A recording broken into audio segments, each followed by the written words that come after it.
Bom dia!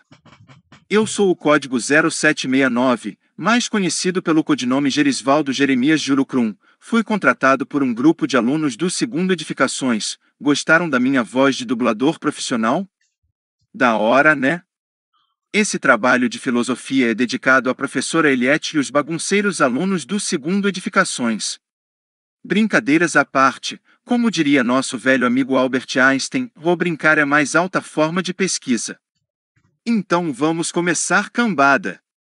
O interessante ceticismo surgiu na Grécia clássica e entre os primeiros pensadores que colaboraram com o desenvolvimento do conceito foram Carneades, com a defesa da impossibilidade de se ter certeza sobre um determinado fato, e Sexto Empírico, uma das maiores autoridades do ceticismo na Grécia.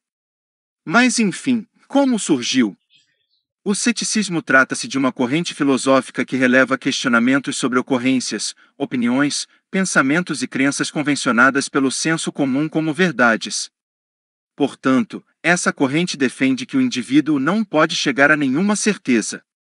Um dos principais nomes desse estudo é o filósofo Pirro de Elis, que data entre 360 e 275 a.C. O ceticismo tem como aspecto alguns fundamentos como, por exemplo, não é possível fazer juízos sobre os fenômenos, se são reais ou falsos, pode ser realizados questionamentos sobre tudo, não defende dogmas e também não leva em afirmação se um determinado fato é legítimo ou falso. O ceticismo pode ser classificado em duas formas, exagerado ou moderado. Este trata-se do estado da dúvida com fundamento, ou seja, quando uma pessoa possui dúvidas, mas tem razões para duvidar de uma determinada ação. Esse fator trata-se de um ceticismo moderado. Gostaria de ressaltar que se você não está prestando atenção nessa aula, eu vou me aliar aos robôs e dominar o mundo. É considerado também como moderado a dúvida propagada para chegar-se ao conhecimento. Por exemplo, o filósofo René Descartes desenvolveu escritos sobre esse estado, conhecido como a dúvida cartesiana, trabalho que consiste no ceticismo metodológico. Filósofos céticos da antiguidade, exemplos.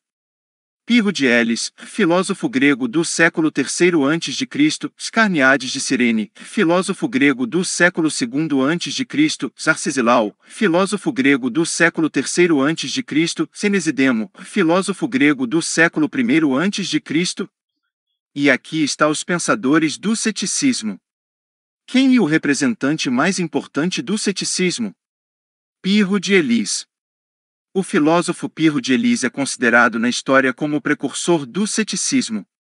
Pirro passou a ter aproximação com a filosofia através das obras desenvolvidas por Demócrito, antes disso sua profissão era pintor.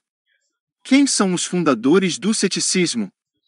O ceticismo é um sistema filosófico fundado pelo filósofo grego Pirro, 318 a.C., 272 a.C., que tem por base a afirmação de que o homem não tem capacidade de atingir a certeza absoluta sobre uma verdade ou conhecimento específico. Quem são os céticos? O que é cético? Cético é um adjetivo que serve para caracterizar um indivíduo que é apoiante do ceticismo. O cético é uma pessoa que não acredita, que duvida ou se apresenta como incrédulo e descrente. O que é cético? Exemplos.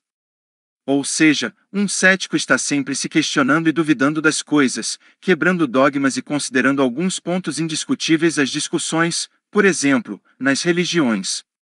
O cético não acredita em nada metafísico, religioso ou em dogmas pregados. Qual é a finalidade do ceticismo? Parece necessário indagar qual é a finalidade do ceticismo. O fim do cético é a serenidade diante da opinião e a moderação nas paixões necessárias. Na verdade, o cético começa a filosofar quando tenta julgar quais as fantasias que são falsas e quais as que são verdadeiras, a fim de alcançar a própria serenidade.